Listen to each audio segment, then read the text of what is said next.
আসসালামু আলাইকুম। এখন আমি সবকিছু একসাথে দিয়ে দিব।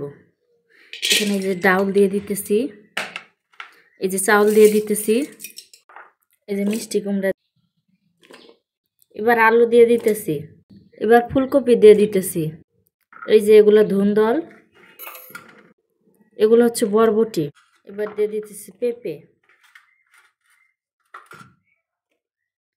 এর মধ্যে দিয়ে দেব এখন হলো পেঁয়াজ, এখন দিয়ে দেব তেজপাতা, দারচিনি, এলাচ। এখন যাবে এখানে হলুদ, লবণ। এই তো সবকিছু মাখাই জোখায় আমি এইখানে চুলায় নিয়ে আসছি। মাটির চুলায় রান্না করতেছি।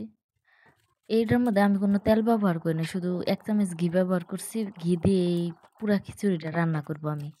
আর এই খিচুড়ি দিয়ে খাওয়ার জন্য আমি ইলিশ মাছ ভাজছি আর শুটকি ভর্তা করছি। এখানে শুধু আমি আরেকটু জিরা গুঁড়া ছিটাই দেব আর একটু ধনেপাতা দিব। এই শেষ আমার রান্না। ধন্যবাদ পুরাটা দেখার জন্য।